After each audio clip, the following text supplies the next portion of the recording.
Bismillahirrahmanirrahim. Alhamdulillahirabbil alamin. Wassalatu wassalamu ala al-mab'uts rahmatan lil alamin. Nabiyina Muhammad wa ala alihi wa sahbihi wa man tabi'ahum bi ihsanin ila yaumiddin, amma ba'd. Ini majelis yang ketiga dari pembahasan kita mengkaji kitab Nukhbatul Fikr fi Mustalahi Ahli al-Athar karya Al-Hafidz Ibnu Hajar Al-Asqalani rahimahullahu ta'ala. Kita masih dalam pembahasan definisi dan pembagian al-khabar. Ya. Telah kita terangkan definisi khabar secara bahasa dan istilah. Juga telah kita terangkan apa yang berkaitan dengan khabar dari definisi hadits dan definisi athar. Kemudian pembahasan yang kedua adalah pembahasan yang tertulis di modul di halaman 4. Pembagian khabar ditinjau dari bentuk sampainya kepada kita. Ya. Di dalam Nukhbatul Fikr ini Ibnu Hajar rahimahullahu ta'ala membagi khabar itu menjadi beberapa bentuk. Ada pembagian dan pembagian yang beliau bagi dari beberapa sudut pandang. Ada pembagian khabar bi'tibar usulihi ilaina. Pembagian khabar ditinjau dari bentuk sampainya khabar itu kepada kita. Jadi cara sampainya khabar itu apakah dengan banyak jalan atau jalan yang terbatas? Kalau terbatas dia berapa jalur? Apakah 3 jalur, 2 atau 1? Ini bentuk sampainya kepada kita. Dari bentuk sampainya kepada kita, khabar dibagi menjadi 2. Ada khabar mutawatir dan ada khabar apa? Khabar ahad. Ya, jadi ini pembagian yang pertama yang disebut oleh Ibnu Hajar. Dan akan datang nanti beliau bagi lagi khabar ahad menjadi 2, dari sisi al-qal, dari sisi al-qabul war-rad, dari sisi penerimaan dan penolakan. Iya. Dari sisi penerimaan dan penolakan. Baik. Jadi khabar itu ada yang diterima, ada yang ditolak, khabar ahad. Kemudian di khabar yang diterima ada nanti pembagian lagi oleh Ibnu Hajar. Ada khabar yang dipakai beramal, diamalkan, dan ada yang tidak diamalkan. Dari sisi pengamalan dan tidaknya. Iya. Kemudian ada pembagian khabar nanti pada bentuk khabar yang mardud. Iya. Dari sisi letak tertolaknya. Dan kemudian di akhir buku Ibnu Hajar nanti akan membagi khabar dari sisi nisbat dan penyandaran. Dari sisi nisbat dan penyandaran.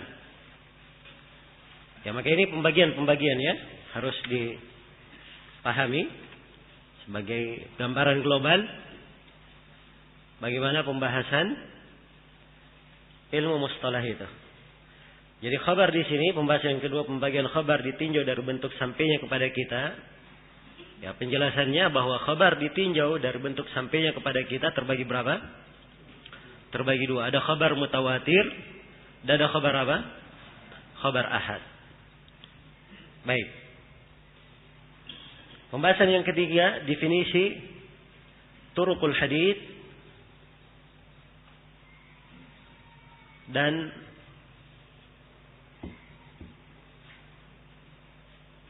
ya, sanad itu turuqul hadits ya. Di sini kenapa berulang? Definisi turuqul hadits. Turuq jama dari tariq.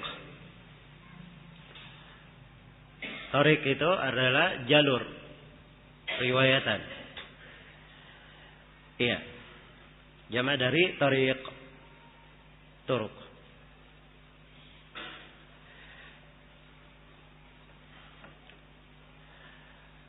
Dan ini maksud dengan turuqul hadits, maksudnya sanad hadits. Nah, maka di sini ada 3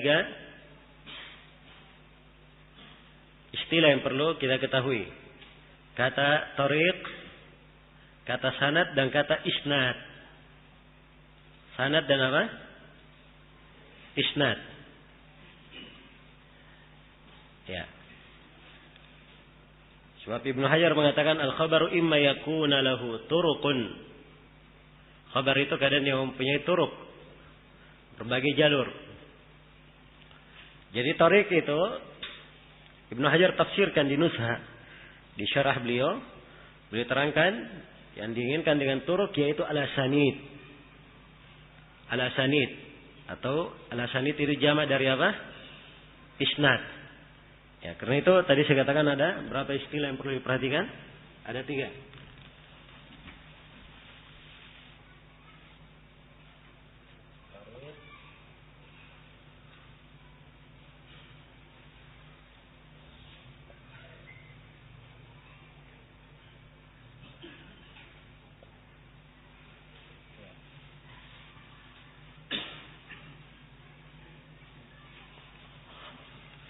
Baik, ada kata tariq. Yang dimaksud tariq adalah apa? Sanad atau isnad, sama. Ya, ada perbedaan antara sanad dan isnad? Hah? Ada perbedaan? Ya, jawabannya sebagian ulama membedakan dan sebagiannya tidak membedakan. Ya. Tapi kalau Ibnu Hajar sendiri beliau samakan. Beliau samakan, di syarahnya beliau samakan. Dan Al-Manawi menyebutkan bahwa secara istilah, kata beliau, amma istilahan fala yashukku muhaddithun anna as-sanad wal isnad mutaradifan. Kata beliau, adapun secara istilah, seorang ahli hadis tidak akan ragu bahwa sanad dan isnad itu adalah sama. Jadi 3 kalimat ini sama maknanya. Tariq, sanad, dan apa? Dan isnad. Tariq, sanad, dan apa? Isnad. Jadi kalau dikatakan turuqul hadits, asanidul hadits, atau sanadul hadits, itu semuanya bermakna apa? Bermakna sama. Baik. Apa itu isnad kalau begitu? Apa itu sanad? Apa itu tariq? Iya. Ibnu Hajar mendefinisikan 2 definisi, maknanya sama. Kata beliau al-isnad hikayat tariqil matan. Dia adalah hikayat yang menjelaskan jalur menuju ke matan. Menuju ke matan hadis. Di tempat yang lain beliau definisikan at-tariq al-musila ilal matan, jalan atau jalur yang mengantar kepada matan. Jalur yang mengantar kepada matan. Ya, karena simpel saja di dalam pembahasan ilmu hadis yang dibahas itu ada 2. Sanad dan apa? Sanad dan matan yang dibahas. Ada 2 ya, sanad dan matan yang dibahas. Baik.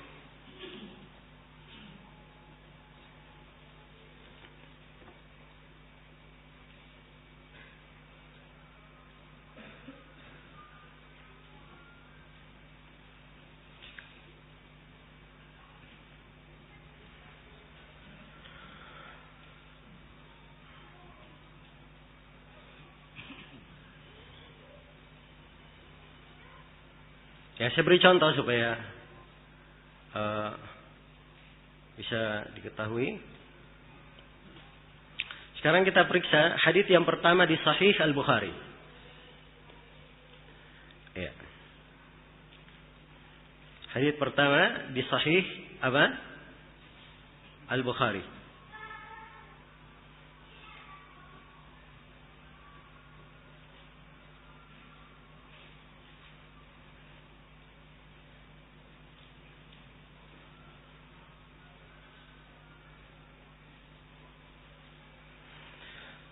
Hadis yang pertama di Sahih Al-Bukhari, Imam Al-Bukhari berkata, Yang perhatikan sanadnya. Al-Bukhari berkata, haddatsana siapa? Al-Humairi, Abdullah ibn Zubair. Qala haddatsana, beliau berkata, menceritakan kepada kami Al-Humairi, Abdullah ibn Zubair. Qala Abdullah ibn Zubair berkata, haddatsana Sufyan, menceritakan kepada kami Sufyan, yaitu Sufyan siapa? Sufyan ibn Uyainah. Qala haddatsana Yahya ibn Sa'id al-Ansari. Sufyan berkata, menceritakan kepada kami Yahya bin Sa'id al-Ansari. Qala Yahya bin Sa'id berkata, akhbarani Muhammad ibn Ibrahim At-Taimi annahu sami'a Alqamah ibn Waqqas Al-Laythi. Beliau mendengar Alqamah bin Waqqas Al-Laythi yaqulu, beliau berkata, sami'tu Umar ibn Al-Khattabi radhiyallahu anhu 'alal mimbar. Saya mendengar Umar bin Khattab di atas mimbar. Qala, ia berkata, sami'tu Rasulullah sallallahu alaihi wasallam yaqul. Saya mendengar Rasulullah sallallahu alaihi wasallam bersabda, innamal a'malu binniyat wa innamal likulli imri'in ma nawa. Faman kanat hijratuhu ila dunya yusibuha au ila imra'atin yankihuha fa hijratuhu ila ma hajara ilaih. Ini lafadznya ya yang di awal sahih Bukhari. Ya, walaupun konteks haditsnya sebenarnya di riwayat yang lain lebih panjang ya. Baik, sekarang di sini ada sanad dan ada apa? Ada matan. Yang mana yang dibilang sanad? Hah? Yang mana yang dibilang sanad?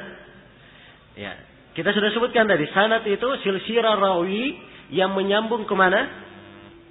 Ke matan. Jadi yang dibilang sanad ini nih dari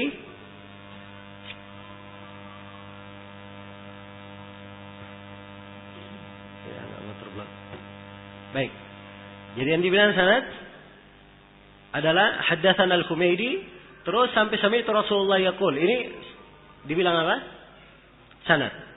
Matannya langsung yang diucapkan oleh Nabi. Yang diucapkan oleh Nabi, innamal a'malu binniyat. Itu yang disebut matan. Jadi sanad ini adalah silsilah rawi yang menyambungkan kemana? Ke matan. Itu yang disebut sanad. Jelas ya?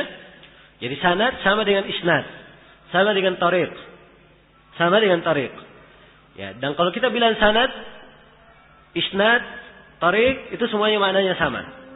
Ya, sanad ada yang bersambung, ada yang terputus, kan begitu? Ya, ada sanad yang mengandung cacat dan ada yang tidak mengandung cacat. Yang penting dia ada silsilah menyambung kepada Nabi, itu disebut apa? Disebut sanad. Ya. Ini yang saya kasih di sini dari Sahih Bukhari. Berarti dia sanad bersambung. Jelas ya? Sanad bersambung yang sahih. Nah, akan datang nanti kita akan pelajari bentuk-bentuk dari sanad. Bentuk-bentuk dari sanad itu. Ada apa pembahasan-pembahasannya. Jelas ya? Baik. Jadi ini pembahasan yang ketiga tentang turuqul hadits dan sanad al-hadits. Sekaligus saya sudah terangkan tentang matan. Iya. Yang dimaksudkan dengan matan hadits itu adalah ya ucapan yang disandarkan di dalam hadits. Ya, jadi ini kalau sanadnya menuju kepada Nabi, maka matannya adalah ucapan siapa? Ucapan Nabi. Tapi kalau sanadnya menuju kepada Umar saja misalnya, ya, maka matannya adalah ucapan siapa? Ucapan Umar. Ya.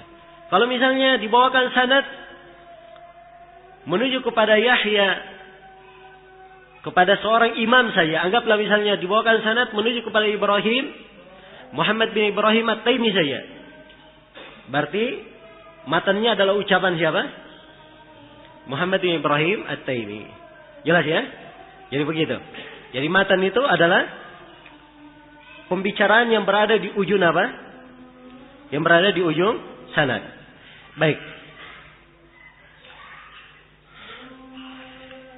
Ini pembahasan yang ketiga. Ya. Kata Al-Hafidz, setelah kita definisikan makna turuq, ya sekarang kita lihat. Beliau membagi khabar itu menjadi 4. Kata beliau, imma yakuna lahu turuqun bila adadin muayyan aw ma'a hasrin bima fawqa itsnaini aw bihi ma'a abi wahid. Jadi al-khabar apakah dia memiliki turuq, jalan-jalan, bila adadin muayyan, tanpa jumlah, ya, bila adadin muayyan, dengan jumlah yang telah ditentukan. Ini adat muayyan namanya, jumlah telah, atau dia datang dengan jumlah yang tidak ditentukan. Jumlahnya banyak, ya, tidak terbatas. Ya, berapa kalimat tidak terbatas ini akan datang pembahasannya. Ya. Jadi ini kemungkinan pertama, bentuk datangnya berita. Ya. Kemungkinan pertama bentuk datangnya berita adalah dia datang dengan apa? Turuq bila adadin muayyan. Ini kemungkinan pertama. Kemungkinan yang kedua, au ma'a hasrin bima fawqa tsnaini. Atau bisa dibatasi. Jumlahnya jumlah tertentu, terbatas. Ya, baik, kalau terbatas kan bisa dihitung. Berapa jumlah terbatas itu? Ibnu Hajar sebutkan di atas 2. Ya, di atas 2 itu berapa? Hah? Di atas 2 berapa? Di atas 2? 3. Jadi 3, 4 terus ke atas itu apa? Angka bisa dikatakan mahasrin, bisa dibatasi. Tapi ingat ya, sepanjang masih bisa dibatasi. Ya, kalau terus ke atas 1000, 2000 itu tidak terbatas lagi namanya. Sudah banyak ya. Baik. Au bihima, atau dengan keduanya, maksudnya dengan 2. Ya, terbatasnya dengan 2 orang. Ya, ini kemungkinan yang ketiga. Kemungkinan yang keempat, au biwahid, atau jalur itu hanya datang dari satu jalur saja.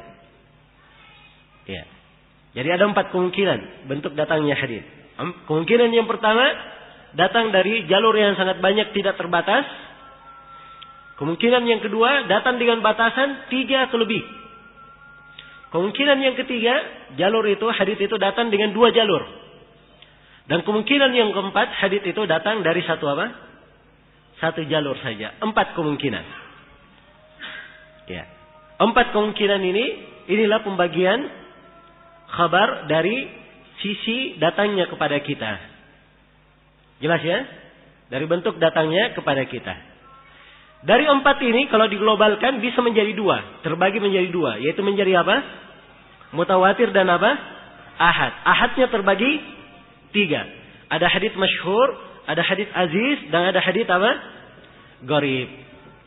Baik, karena dia ada 4 kemungkinan.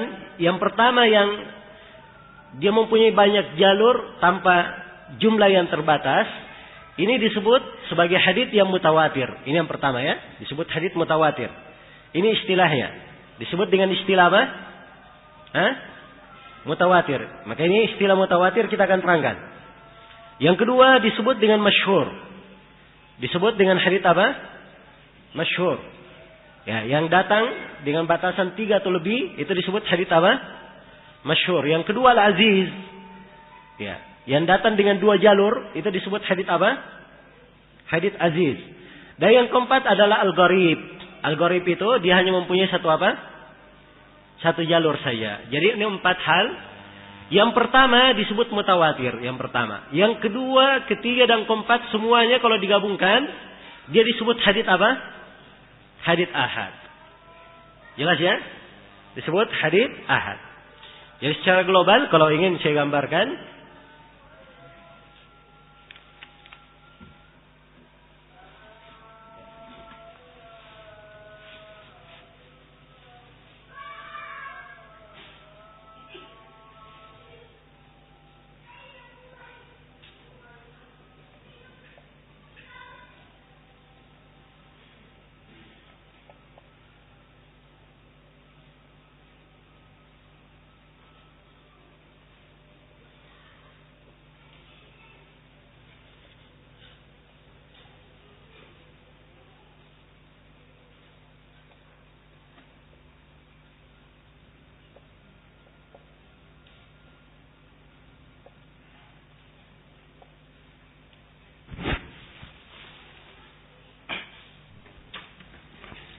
iya. Jadi itu penggambarannya secara global ya. Jadi khabar dilihat dari wusulihi ilaina, dari bentuk sampainya kepada kita terbagi dua. Mutawatir dan apa? Ahad. Yang ahad terbagi berapa? Terbagi 3. Masyhur, aziz, dan apa? Dan gharib. Itu kesimpulannya. Baik. Setelah kita memahami pembagian ini secara global, saya akan merinci dan mendefinisikan satu persatu. Iya. Kita lihat di pembahasan modul. Baik, di pembahasan yang keempat, definisi hadits mutawatir. Definisi hadits mutawatir. Baik.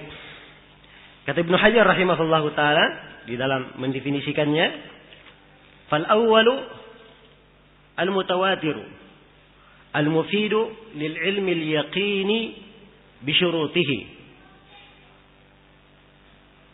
Yang pertama adalah hadits mutawatir. Sebut mutawatir. Kemudian beliau terangkan mutawatir itu. Dia memberikan ifadah ilmu yakini. Memberikan ifadah ilmu yakini. Ya, jadi kalau hadits sudah mutawatir, ya, di dalam menyikapi hadits itu, seorang menerimanya dengan penuh keyakinan. Jelas ya, penuh keyakinan. Memberikan ifadah ilmu yakini. Ilmu yang meyakinkan. Tapi mutawatir ini dengan syarat-syarat. Bisyurutihi. Ada syarat-syaratnya. Ada syarat-syaratnya. Baik. Syarat-syarat mutawatir diterangkan oleh Ibnu Hajar rahimahullahu ta'ala di syarah beliau. Di Nuzhatun Nadhar. Ya, sebelum saya terangkan, baik kita adzan dulu ya. Untuk menguraikan tentang mutawatir, ada beberapa pembahasan yang perlu saya terangkan. Yang pertama, definisi mutawatir. Secara bahasa dan secara istilah. Ya. Mutawatir secara bahasa, dari kata at-tawatur. Dari kata at-tawatur yang bermakna at-tatabu. Tatabu itu artinya saling susul menyusul.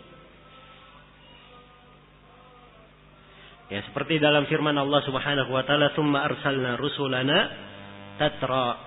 Kemudian kami mengutus para rasul kami secara tatra, yaitu secara susul menyusul. Setelah nabi datang lagi nabi setelahnya, setelah nabi datang lagi setelahnya. Iya. Itu secara bahasa ya, dan secara istilah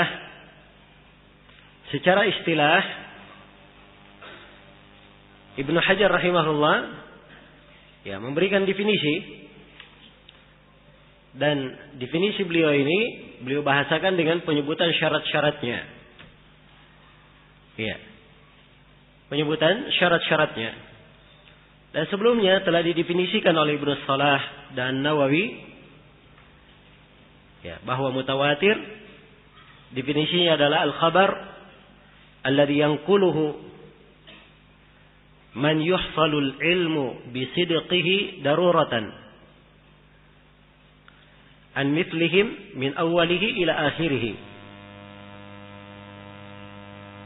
Jadi mutawatir adalah khabar hadits alladhi yanquluhu, yang dinukil, diriwayatkan, may yuhfalul ilmu bisidqihi daruratan, oleh orang yang dipastikan kejujurannya secara aksioma. Iya. Itu artinya darurah ya, aksioma. Artinya dia adalah suatu hal yang diterima walaupun tanpa pembuktian. Iya.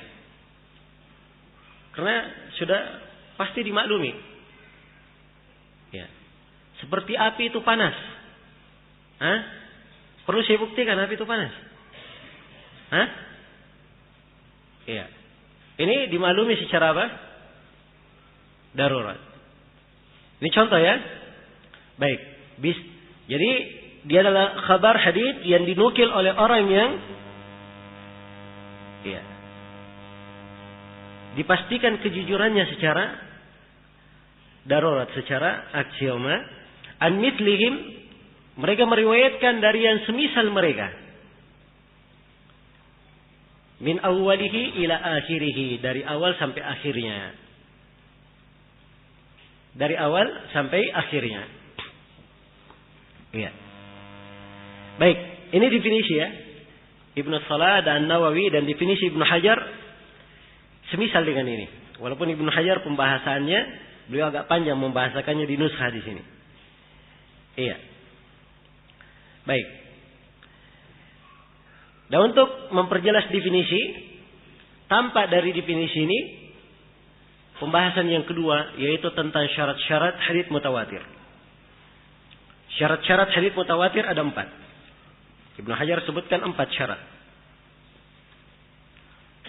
Syarat yang pertama, kata beliau, adadun katsir, di Nushatun Nadhr ya, adadun katsir ahalatil adatu tawatu'ahum wa tawafuqahum alal kadhib. Ya.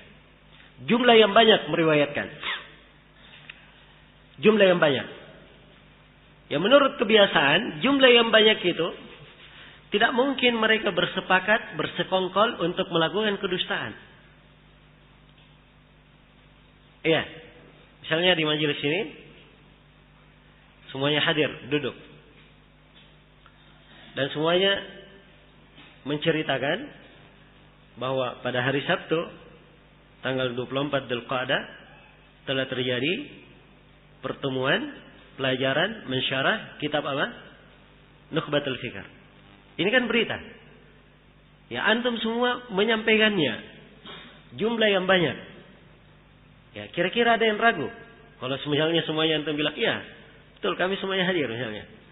Kira-kira ada yang ragu? Hah? Tidak. Tapi ini jumlah yang banyak, mustahil.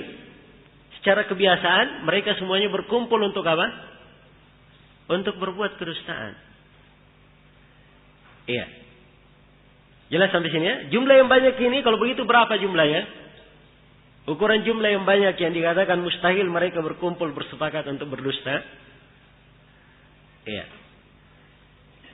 Nah, di sini Ibnu Hajar tidak merinci, karena memang yang benarnya tidak dirinci. Karena jumlah yang banyak itu, iya, tergantung orangnya, tergantung tempatnya, keadaannya, banyak hal yang ditinjau. Jelas ya? Ya. Ada yang mengatakan bahwa jumlah yang banyak itu paling sedikitnya 4 orang, ada yang mengatakan 5 orang, ada yang mengatakan 7, ada yang mengatakan 10, ada yang mengatakan 12, ada yang mengatakan 40, ada yang mengatakan 70. Dan dia mengatakan selain daripada itu. Ya. Dan ini semuanya penentuan berapa jumlah batasan, ini pendapat tidak begitu tepat. Ya. Tapi yang dilihat adalah siapa? Adalah keadaan rawinya. Kalau memang ternyata di satu tabaqat jumlah yang banyak cuma 8 orang misalnya. Dan 8 orang ini semuanya adalah imam, seperti Imam Malik, Imam Ahmad misalnya. Seperti itu kedudukannya. Kira-kira ada yang meragukan 8 orang ini? Hah? Tidak ada yang meragukan. Sebab kedudukannya memang mereka adalah orang yang sudah apa? Sangat terpercaya di tengah umat. Jelas ya? Karena itu berkaitan dengan masalah jumlahnya berapa? Ya. Ini dilihat pada keadaan periwayatnya. Tapi umumnya seperti yang disebut oleh Suyuti, kebanyakannya 10 umumnya. Ini hukum umum ya.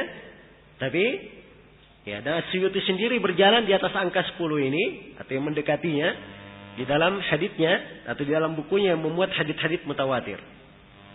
Iya. Itu menjadi ukurannya. Tapi sebenarnya hakikatnya kita perlu melihat jalan-jalannya. Nah, dari situlah tampak orang yang sedemikian banyak ini setelah dilihat biografi rawinya, kedudukannya dan tingkatannya, barulah tampak, oh, orang yang sedemikian banyak ini mustahil mereka berkumpul untuk apa? Berdusta.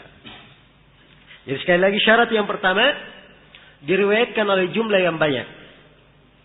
Iya. Yang mana jumlah yang banyak ini mustahil di dalam kebiasaan manusia mereka berkumpul bersepakat untuk berdusta. Ini syarat yang pertama disebut oleh Ibnu Hajar. Syarat yang kedua, iya. Syarat yang kedua, jumlah yang banyak ini pada seluruh tingkatan sanad. Pada seluruh tingkatan apa? pada seluruh tingkatan sanad. Iya.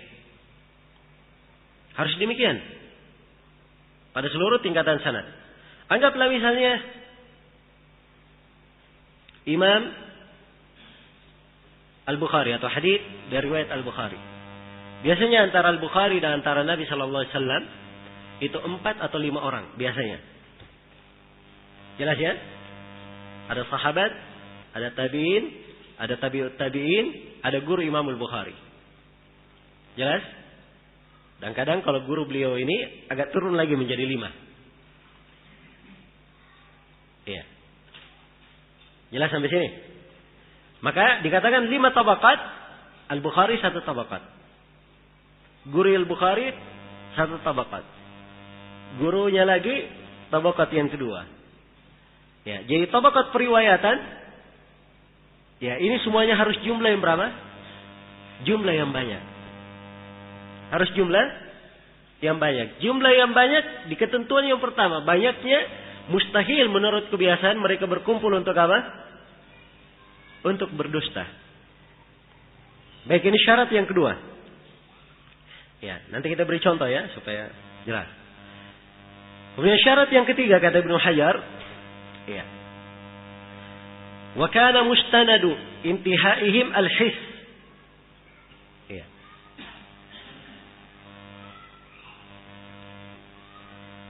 Dan adalah sandaran berhentinya mereka, sandaran pemberitaan mereka, kabar mereka itu kembali kepada his. Hal yang bisa dicerna dengan panca indera. Iya. Hal yang bisa dipahami dengan akal. Seorang kadang mendengarnya, melihatnya, bisa merasakannya. Ya. Jelas ya? Kalau misalnya dia kabarkan sesuatu yang mustahil, sesuatu yang tidak bisa dicerna oleh akal, ya. Atau sesuatu yang kalau terwujud ada, mungkin hanya ada di pikiran saja, maka ini tidak masuk di dalam hitungan apa? Hitungan mutawatir. Ya, jadi itu, karena itu disyaratkan ujung periwayatan mereka, sandaran periwayatan mereka adalah hal yang bersumber kepada apa? Panca indera. Hal yang bisa ditangkap oleh panca indera. Ya. Kemudian syarat yang keempat, ya, disyaratkan bahwa pemberitaan mereka, kabar yang mereka sampaikan, itu adalah pemberitaan di atas ilmu. Hal yang meyakinkan, bukan sangkaan. Ya, bukan sangkaan. Jelas ya? Ya. Kalau misalnya sebuah penduduk negeri, ya, bayangkan penduduk negeri, ya, satu kelurahan berapa orang? Hah? Iya, berapa orang satu kelurahan? Banyak kan? Satu kelurahan. Lihat bayangan putih di atas langit. Rame-rame bilang pocong. Ya. Ini beritanya meyakinkan atau sangkaan? Hah? Sangkaan, bukan meyakinkan. Dari mana lihat pocong ya? Ya. Mungkin saja itu burung putih terbang. Ya. Atau mungkin sesuatu yang lain. Jelas sampai sini? Ya. Maka ini sangkaan, ini tidak diterima. Hal yang seperti ini tidak diterima. Apalagi kalau dia tebak, oh si yang terbang ini kayak mukanya si Anu, ya. Disebut mukanya si Anu. Ya. Ini sangkaan, diterima walaupun satu kelurahan yang memberitakan. Soalnya melihat, oh kayak mukanya si Anu. Dia tidak lihat secara pasti, bukan hal yang meyakinkan. Jelas sampai sini? Iya. Baik, maka ini bukan mutawatir. Jadi kalau dia menyampaikan, penggambarannya adalah hal yang diyakini, hal yang betul-betul dia yakini. Jadi ini 4 syarat disebut oleh Ibnu Hajar. Kapan 4 syarat ini ada? Maka dia disebut sebagai hadits mutawatir. Ini pembahasan yang kedua, syarat mutawatir. Pembahasan yang ketiga, bentuk-bentuk hadits mutawatir. Mutawatir itu ada 4 bentuk. Yang pertama ada mutawatir lafzi. Ada mutawatir secara lafaz dan makna. Lafadznya dari Nabi.